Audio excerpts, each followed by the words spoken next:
Assalamualaikum warahmatullahi wabarakatuh. Perkenalkan, nama saya Asimila Santika dengan NIM 2021 A1C044 dari kelas 6F Prodi Pendidikan Kewarganegaraan. Jadi, di sini saya akan mempresentasikan mengenai tugas saya dari mata kuliah Hukum Pajak. Jadi, judul yang akan saya sampaikan adalah tentang NPWP. NPWP itu adalah nomor pokok wajib pajak. Nomor pokok wajib pajak adalah identitas atau tanda pengenal bagi wajib pajak di Indonesia. NPWP dikeluarkan oleh Direktorat Jenderal Pajak atau DJP dan digunakan untuk administrasi perpajakan. Sekarang saya akan menyampaikan beberapa poin penting terkait NPWP. Yang pertama, fungsi NPWP. Identitas wajib pajak. NPWP berfungsi sebagai identitas resmi bagi individu atau badan yang diwajibkan membayar pajak. Kedua, administrasi perpajakan. Digunakan untuk mengurus berbagai keperluan perpajakan seperti pembayaran pajak, pelaporan SPT, atau surat pemberitahuan tahunan dan pengajuan restitusi pajak. Yang ketiga, persyaratan administratif.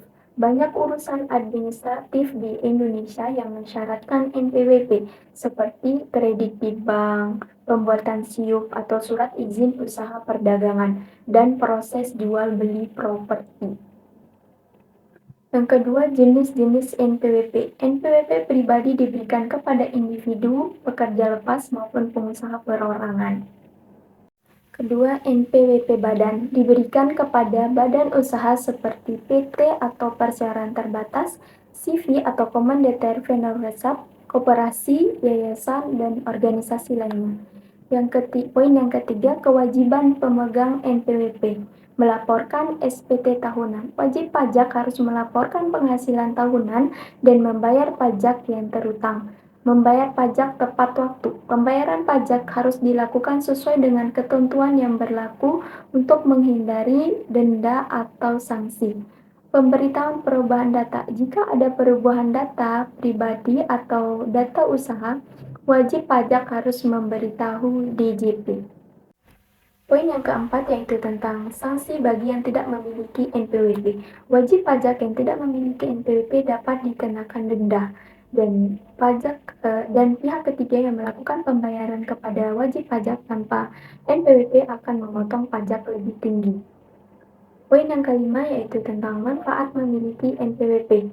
Jadi manfaat memiliki NPWP yaitu mempermudah pengajuan kredit di bank, mempermudah dalam proses administrasi bisnis seperti pengajuan izin usaha, memungkinkan pengajuan pengembalian pajak jika terjadi kelebihan pembayaran. Dengan memiliki NPWP, wajib pajak dapat memenuhi kewajiban perpajakannya secara tertib dan memanfaatkan berbagai fasilitas dan layanan yang disediakan oleh pemerintah.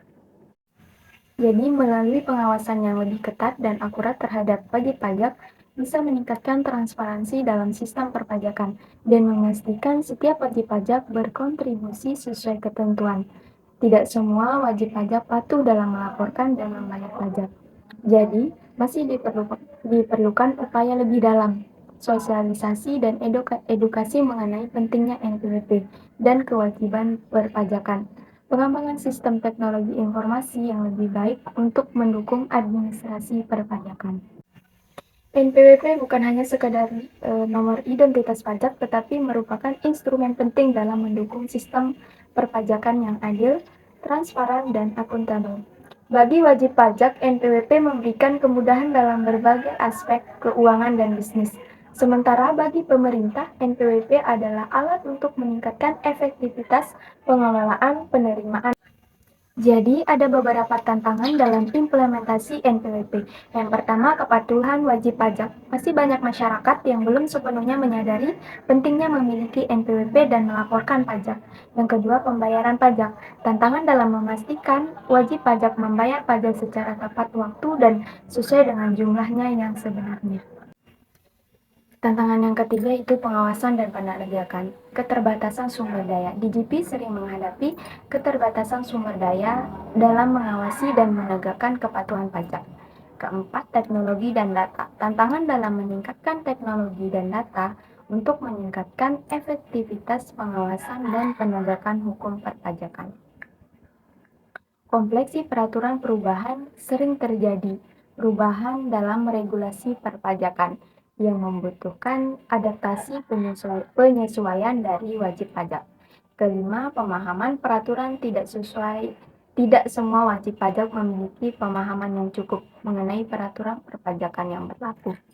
Jadi, upaya peningkatan kepatuhan inovasi teknologi, pengembangan sistem IT, DGP terus mengembangkan sistem teknologi informasi untuk mempermudah proses administrasi perpajakan dan meningkatkan kepatuhan wajib pajak.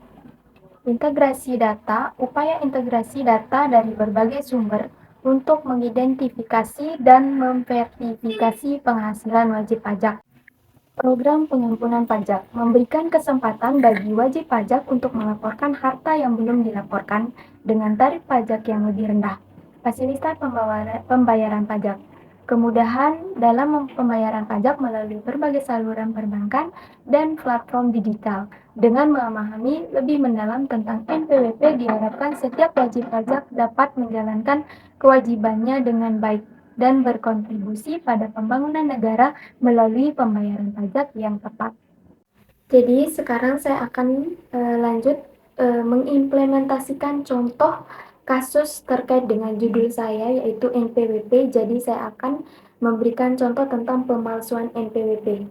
Kasus nyata yang diberikan PT Benua Indo-Pacific Group pada tahun 2017, Jenderal Pajak DJP mengungkapkan kasus penipuan pajak yang melibatkan PT Benua Indo-Pacific Group.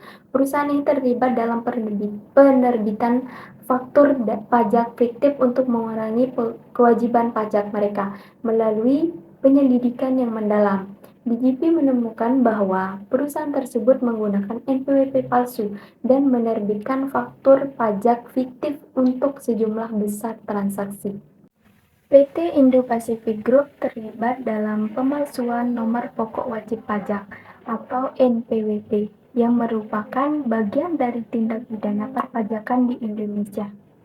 Kasus ini merupakan satu dari banyak modus operandi pemalsuan yang dilakukan oleh beberapa perusahaan menghindari kewajiban pajak yang seharusnya dibayarkan kepada negara.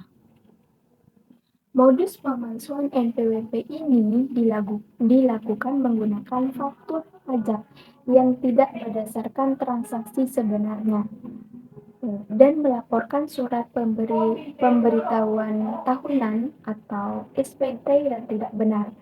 Tujuannya adalah untuk mendapatkan keuntungan ekonomi seperti restitusi pajak yang tidak seharusnya diterima. Ini merugikan negara dalam jumlah yang signifikan. Sekarang saya lanjut menceritakan detail kasus. Perusahaan menggunakan NPWP palsu untuk membuat faktur pajak fiktif yang kemudian digunakan untuk mengklaim pengembalian pajak atau mengurangi pajak terutang.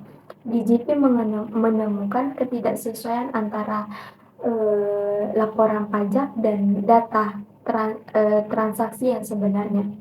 Audit dan investigasi lebih lanjut mengungkapkan penggunaan NPWP palsu dan pembuatan faktur fiktif. Para pelaku di balik perusahaan ini dikenai sanksi pidana dan denda yang besar. Mereka juga diwajibkan untuk membayar kembali pajak yang telah dihindari beserta denda dan bunga yang berlaku. PT Indo-Pacific Group adalah perusahaan yang beroperasi di sekitar tekstil. Berdasarkan informasi yang ada, perusahaan ini fokus pada produksi tekstil dan dengan teknologi canggih untuk menghasilkan produk berkualitas tinggi yang diminati di pasar global. Visi mereka adalah menjadi pemimpin dalam industri tekstil melalui inovasi berkelanjutan yang memungkinkan mereka bersaing di pasar internasional. Mereka memiliki komitmen yang kuat terhadap kualitas produk, efisiensi, sistem kerja, dan berkelanjutan lingkungan melalui limbah dan penggunaan bahan bakar yang lebih ramah lingkungan. Perusahaan ini terlibat dalam skandal pemalsuan nomor pokok wajib pajak atau NPWP yang mengungkap ke publik dan menimbulkan masalah hukum. Pemalsuan NPWP tersebut merupakan pelanggaran serius karena berkaitan dengan kewajiban pajak yang seharusnya dipenuhi oleh perusahaan. Masalah ini menyoroti pentingnya transparansi dan kepatuhan terhadap peraturan perpajakan dalam menjalankan bisnis di Indonesia. Dengan demikian, meskipun PT Indo-Pacific Group memiliki rekam jejak sebagai produsen tekstil yang inovatif dan berorientasi pada kualitas, kasus pemalsuan NPWP menunjukkan tantangan serius yang mereka hadapi dalam aspek tata kelola perusahaan dan kepatuhan hukum. Jadi yang terakhir ini saya akan memberikan solusi untuk pemalsuan NPWP terkait dengan kasus yang tadi. Yang pertama, verifikasi data yang ketat. Otoritas pajak perlu memperketat proses verifikasi data pada saat pendaftaran NPWP. Ini bisa melibatkan cross-check dengan data kependudukan nasional dan institusi lain yang relevan. Mengintegrasikan sistem pendaftaran NPWP dengan sistem identifikasi nasional seperti KTP elektronik untuk memastikan data yang dimasukkan sesuai dengan data kependudukan. Yang kedua, menggunakan teknologi blockchain. Blockchain dapat digunakan untuk mencatat semua transaksi dan perubahan data terkait NPWP yang akan meningkatkan transparansi dan mengurangi kemungkinan pemalsuan. Membangun sistem berbasis blockchain yang mengamankan data NPWP dan menggunakan otoritas pajak yang melacak setiap perubahan data dengan jelas. Solusi untuk pendaftaran NPWP yang tidak sesuai. Solusi yang ketiga yaitu sosialisasi dan pendidikan. Meningkatkan kesadaran dan pemahaman masyarakat tentang pentingnya memasukkan data yang benar saat mendaftar NPWP. Dengan melakukan kampanye informasi melalui media massa, media sosial, dan lokalia untuk memberikan panduan yang jelas tentang cara pendaftaran NPWP yang benar. Solusi yang keempat yaitu penggunaan sistem otomatis. Mengembangkan sistem otomatis yang dapat mendeteksi kesalahan atau inkonsistensi dalam data pendaftaran. Menggunakan algoritma kecerdasan buatan atau AI untuk memeriksa data yang dimasukkan dan memberikan peringatan jika ada kesalahan. Solusi yang kelima yaitu penghapusan NPWP ganda. Melakukan audit secara berkala untuk mengidentifikasi dan penghapusan NPWP ganda. Mengembangkan sistem deteksi otomatis yang dapat menemukan NPWP ganda berdasarkan data identifikasi pribadi seperti nomor KTP dan tanggal lahir. Solusi yang keenam yaitu peningkatan kolaborasi antar instansi, memperkuat kerjasama antara otoritas pajak dan instansi pemerintah lainnya untuk berbagi data dan informasi guna menghindari penerbitan NPWP ganda. Membangun platform data terintegrasi yang memungkinkan berbagi instansi pemerintah untuk berbagi dan memverifikasi data wajib pajak. Solusi yang ketujuh yaitu peningkatan keamanan data. Meningkatkan langkah-langkah keamanan untuk melindungi data NPWP dari penyalahgunaan. Menggunakan teknologi enskripsi dan autentikasi dua faktor ini untuk mengamankan data wajib pajak. Solusi yang kedelapan yaitu peningkatan pengawasan dan penegakan hukum. Meningkatkan pengawasan terhadap penggunaan NPWP dan memberlakukan sanksi yang lebih tegas bagi mereka yang menggunakan NPWP orang lain secara ilegal. Menyediakan hotline atau portal pengaduan bagi masyarakat untuk melaporkan penyalahgunaan NPWP dan memastikan tindak lanjut yang cepat dari otoritas pajak. Jadi kesimpulan yang dapat kita sama-sama ambil terkait kasus dan solusi tersebut bahwa kasus PT Benua Indo-Pasifik Group adalah contoh nyata bagaimana penggunaan NPWP palsu dan faktur fiktif dapat merugikan negara dan bagaimana pentingnya pengawasan ketat serta penegakan hukum yang tegas dengan langkah-langkah pencegahan yang efektif dan penggunaan teknologi yang tepat. Masalah terkait NPWP dapat diminimalisir secara signifikan. Dengan solusi-solusi ini diharapkan masalah terkait NPWP dapat diminimalisir dan sistem perpajakan di Indonesia menjadi lebih efektif dan transparan. Mungkin hanya itu saja yang bisa saya sampaikan, kurang lebihnya saya mohon maaf. Assalamualaikum warahmatullahi wabarakatuh.